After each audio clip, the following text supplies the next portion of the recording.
Hello guys, welcome to back my classes on YouTube channel Youth Education. So subscribe and follow them.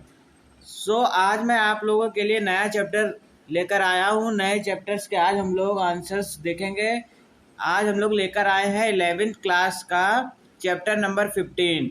उसके जो भी NCERT के questions है आज हम उनको सॉल्व करेंगे और उनके आंसर्स आप लोगों को मैं बताऊंगा। ठीक है, तो आइए सबसे पहले हम लोग जान लेते हैं कि चैप्टर नंबर 15 का नाम क्या है हम लोगों का। ओके, तो चैप्टर नंबर 15 का नाम जो दिया हुआ है वो दिया हुआ है प्लांट ग्रोथ एंड डेवलपमेंट। ठीक है, यानी कि प्लांट की ग्रोथ कैसे और डेवलपमेंट कैसे होती है इसके बारे में इस चैप्टर में आपको पढ़ना होता है। तो हम लोग चलते हैं इसके एनसीईआरटी के जो भी क्वेश्चंस एनसीईआरटी में दिए गए हैं आज उनको अच्छे से हम लोग सॉल्व करते हैं। ठीक है, क्वेश्चन नंबर 1 हम लोगों का एनसीईआरटी में दिया गया है define growth, differentiation, development, dedifferentiation, redifferentiation, determinate growth, metamerism and growth rate. तो इन सब की डेफिनेशंस यहाँ पर मैं आपको बता दूंगा नॉर्मली, तो आप लोग अच्छे से इनको समझ लीजिएगा। ग्रोथ की सबसे पहले हम लोग देख लेते हैं। It is an irreversible and permanent process accomplished by an increase in size of an organ or organ part or even of an individual cell. तो ठीक है, आप लोग ग्रोथ का समझ गए होंगे। हम लोग बी वाला देख लेते हैं डिफरेंशिएशन।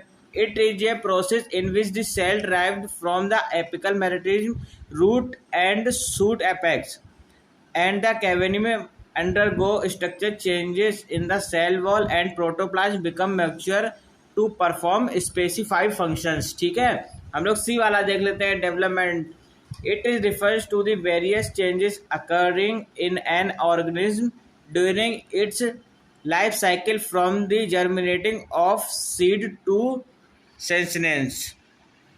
तो हम लोग उसके बाद डी वाला देख लेते हैं dedifferentiation. It is a process in which permanent plant cells regain the power to divide under certain conditions. ठीक है, ई वाला हम लोग देख लेते हैं redifferentiation. It is a process in which redifferentiation cells become mature again and lose their capacity to divide.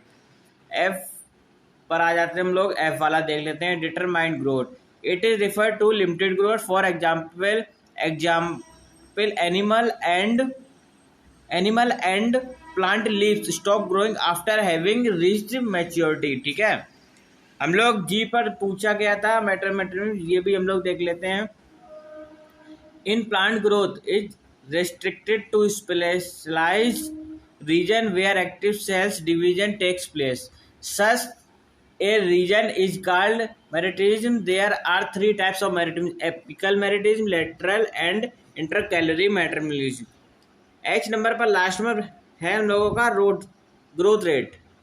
It can be defined as increase growth in plant per unit time. Okay, हम लोगों ने question number 1 को solve कर लिया। इसके answers मैंने आपको बता दिए हैं, आप लोग अच्छे से इनको समझ लीजिए। नेक्स्ट क्वेश्चन आ जाता है हम लोगों का क्वेश्चन नंबर 2। एनसीईआरटी में हम लोगों का दिया हुआ है why is not any one parameter good enough to demonstrate growth throughout the life of a flowering plant. तो इसका भी मैंने आप लोगों के लिए आंसर बना दिया है, आप लोग यहाँ पर आंसर देख लीजिए, मैं बता रहा हूँ। In plant growth is said to have taken place when the amount of protoplasm increases. Measuring the growth of protoplasm involves many parameters such as weight of the fresh tissue sample, the weight of the dry tissue sample, the differences in length, area, volume, and cell number measured during the growth period। Measuring the growth of plant using only one parameter does not provide enough information and hence is insufficient for demonstrating growth। Okay, तो इसका भी answer मैंने आप लोगों को बता दिया, I hope अच्छे से समझ गए होंगे। क्वेश्चन नंबर 3 पर चलते हैं हम लोग। क्वेश्चन नंबर 3 हम लोगों का है डिस्क्राइब रेफली। ए नंबर पर दिया गया है अर्थमेटिक ग्रोथ, सेकंड नंबर पर जियोमेट्रिक ग्रोथ, सी नंबर पर sigmoid growth curve, D number पर absolute and relative growth rates के बारे में पूछा गया। तो ये तो भाई आप लोगों को नॉर्मल आना भी चाहिए, चलो फिर भी मैं आप लोगों को बता देता हूँ अर्थमेटिक ग्रोथ के बारे में। In arithmetic growth one of the daughter cell continues to divide while the other differentiated into the majority. The ingurgitation of roots at a constant rate in an example of arithmetic growth. Okay तो आप लोग arithmetic growth के बारे में समझ गए होंगे। B number पर देख लीजिए geometric growth. Geometric growth is characterised by a slow growth in the initial stage and a rapid growth during the later stage. The daughter cell derived from mitosis retain the ability to divide but slow down because of limited nutrient supply. C number पर हम लोगों से पूछा गया था sigmoid growth curve. ये भाई लोग इम्पोर्टेंट है, आप लोग इसको जरा सही से समझ लीजिएगा, ठीक है। The growth of living organism in their natural environment is characterized by an S-shaped curve is called sigmoid growth curve. The curve is divided into three phases: lag phase, log phase और exponential phase of rapid growth and stationary phase. तो यहाँ पर मैंने आप लोगों को देख लिए पूरा कर्व बना के दिखा दिया इसका जो भी स्ट्रक्चर है, ठीक है। यहाँ पर W1 फाइनल साइज होता है, W0 initial size, R growth rate, T से टाइम ऑफ ग्रोथ, ठीक है, और ई से बेस ऑफ नेचुरल अर्थमेटिक्स। तो डी वाला हम लोग देख लेते हैं। Absolute the relative growth rates. Absolute growth rate refers to the measurement and comparison of total growth per unit time. Relative growth rate refers to the growth of particular system per unit time expressed on a common basis. Question number 4 देख लेते हैं हम लोग। List 5 main groups of natural plant growth regulator, right A note on discovery physiological functions and agriculture applications of one of them. तो इसका भी मैंने आप लोगों को यहाँ पर आंसर दे दिया है, आप लोग आंसर देखिए। Plant growth regulators are the chemical molecule secreted by plant affecting the physiological attribute of a plant. There are 5 main plant growth regulators: oxygen, galactic acid, cytokinesis, ethylene, abscisic acid, ठीक है। यहाँ पर मैंने इनके देख लीजिए, आप लोगों को इनके बारे में थोड़ा थोड़ा बता भी दिया है, आप लोग देख सकते हैं, ठीक है। ग्लैब्रिक एसिड का भी मैंने आप लोगों को यहाँ पर बताया, आप लोग देख लीजिए। यहाँ पर साइटोकाइनेसिस का भी मैंने यहाँ पर बता दिया, आप लोगों को देख लीजिए।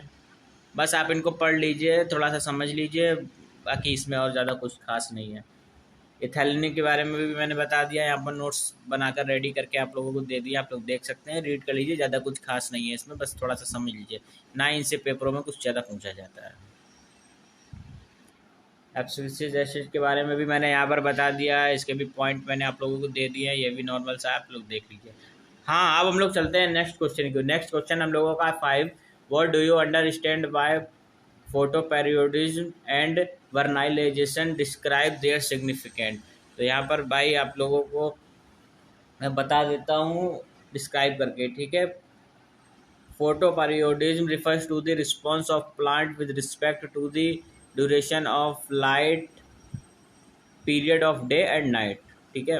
On the basis of its response to the duration of light a plant is classified as a short day plant, a long day plant, or a day neutral plant. Short day plant flower when they are exposed of light for a period less than the critical day length. For example, मैंने यहाँ पर दे दिया, आप लोगों को देख सकते हैं, क्रिस्टेथेनियम long day plant flower when they are exposed to light for a period more than the critical day length. For example जैसे कि रेडिस, ठीक है। When no marked correlation is observed between the duration of exposure to light and the flowering response, plant are termed as day neutral plant. For example जैसे कि टमाटर के plant के बारे में यहाँ पर कहा गया है। As it is hypothesized that the hormonal substance responsible for flowering is from in the leaves, subsequently migrating to the shoot apex and modify them into flowering apex. Photoperiodism helps in studying the response of flowering in various crop plant with respect to the duration of exposure to light. अब vernalization की बात हम लोग कर लेते हैं. Vernalization is the cold induced flowering in plant in some plants such as the winter varieties of wheat and rye and perennials such as carrot and cabbage. Exposure to low temperature is necessary for flowering to be introduced. The winter varieties of rye and wheat and planted in autumn. They remain in the seeding stage during winter and flower during summers. However, when these varieties are sown in spring, they fail to flower. Similar response is seen in cabbage and radish. हम लोगों ने question number 5 को solve करके देख लिया. इसका answer मैंने आपको बता दिया. क्वेश्चन नंबर 6 आप लोग देखिए. Why is abscisic acid also known as stress hormones. इसको स्ट्रेस हार्मोन्स भी बोला जाता है. क्यों बोला जाता है ये पूछा गया. तो यहाँ पर मैं आप लोगों को बता देता हूँ. Abscisic acid is called stress hormones as it induced various responses in plant against stress condition. It increases the tolerance of plant toward various stages. It induced the closure of stomata during water stress. It promotes seed dormancy and ensures seed germination during favorable condition. It helps seed withstand desiccation. It helps. It also helps in reducing dormancy in plant at the end of growing season and promote abscissance of leaves, fruits and flowers. तो 6 वाला भी हम लोगों ने answer complete कर लिया है. Next की ओर हम लोग चलते हैं. Question number 7. क्वेश्चन नंबर 7 काफ़ी छोटा है. आप लोग कर भी लीजिए और नहीं भी कर सकते हैं. ये तो आप लोग अपने आप से भी कर सकते हैं. चलिए फिर भी मैंने आप लोगों के लिए यहाँ पर इसके लिए भी 2 लाइनों में आंसर बना दिया है. Growth and development is higher plant is referred to as wing open. This is because various metabolisms having the capacity of consistently dividing and producing new cell are present at different location in these plant bodies. इसका भी answer आप लोगों ने समझ लिया होगा. हम लोग चलते हैं नेक्स्ट क्वेश्चन की ओर जो कि एनसीईआरटी में दिया गया है. Question number 8. Both a short day plant and a long day plant can flower simultaneously in a given place. Explain करना है इसको यहाँ पर. ठीक है, एक्सप्लेन मैंने कर दिया. The flowering response in a short day plant and long day plant is dependent on the duration of which these plants are exposed to light. The short day plant and long day plant can flower at the same place provided they have been given an adequate photo period. ठीक है, हम लोग देखते हैं 9th question. ये काफ़ी long लग रहा है मुझे बट आप लोगों को करना होगा. चलिए आइए हम लोग रीड करते हैं 9th question. which one of the plant growth regulators would use if you are asked to. A number पर पूछा गया है induce rooting in a twig. B number पे quickly ripen a fruit. C number पे declare leaf senescence. D number पर पूछा गया है induce growth in axillary buds. E number पर bolt a rosette plant. F number पर पूछा गया induce immediate stomatal closure in leaves. तो यहाँ पर मैंने आप लोगों को दे दिया है. ए वाले का देख लीजिए induce rooting in a twig auxins. B number पर क्विकली रिपेन ए फ्रूट एथलाइन.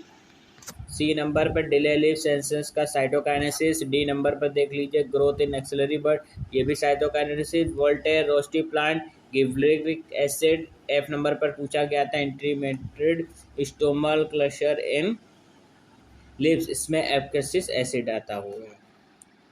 इसके बाद हम लोग चलते हैं नेक्स्ट क्वेश्चन की ओर. नेक्स्ट क्वेश्चन हम लोगों का 10 है. Would you defoliated plant response to photoperiodic cycle why. यहाँ पर बताना है और ज़्यादा कुछ नॉर्मली नहीं है. A defoliated plant will not response to the photoperiodic cycle. It is hypothesis that the hormonal substance responsible for flowering is formed in the leaves, subsequently migrating to the shoot apex and modify them into flowering apex. Therefore, in the absence of leaves, light perturbations would you not occurs in the plant would not respond to light. Okay, तो इसका भी answer हम लोगों ने कर लिया है और आई होप आप लोगों ने समझ लिया होगा अच्छे से. क्वेश्चन नंबर 11 हम लोग देख लेते हैं। ये काफ़ी लेंथी क्वेश्चन है और इसको समझने में आप लोगों को टाइम भी लग सकता है। आई होप, मैं चाहता हूँ आप लोग इस क्वेश्चन को थोड़ा डीपली पढ़ें और अच्छे से समझें। ए नंबर पर पूछा गया है GA3 is applied to rice seedling. B number पर dividing cell stop differentiating. C number पर a rotted fruit get mixed with unripened fruit. D number पर you forget to add cytokinesis to the culture medium. तो यहाँ पर मैंने आप लोगों को आंसर दे दिया, आप लोग देखिए। ए नंबर पर if GA3 is applied to rice seedling then the rice seedling will exhibits internodes elongation and increase in height। B number पर मैंने आप लोगों को दिया if dividing cell stopped differentiating then the plant organs such as leaves and stems will not be formed। the mass of undifferentiated cells is called cellulose बोलते हैं उसे। सी number पर if a rotten fruit gets mixed with the unripe fruit then the ethylene produced from the rotten fruit will hasten the ripening of the unripe fruit। D number पर देखिए if you forget to add cytokinesis to the culture medium then cell division growth and differentiation will not be observed। तो यहाँ पर ही हम लोगों को ये answer भी समझ में आ गया होगा। तो चलिए, हम लोगों की ये क्लास यहीं पर एंड हो गई। हम लोगों ने सारे आंसर्स कर लिए हैं, सारे क्वेश्चंस जो भी थे एनसीईआरटी में वो सॉल्व कर लिए हैं। आई होप आप लोगों को अच्छे से समझ में आया होगा। आप लोग इस चैनल को सब्सक्राइब कर लीजिए और अपने दोस्तों तक ज़रूर शेयर करें, अगर वो लोग स्टडी कर रहे हो तो उनको काफ़ी हेल्प मिले। Okay, thank you.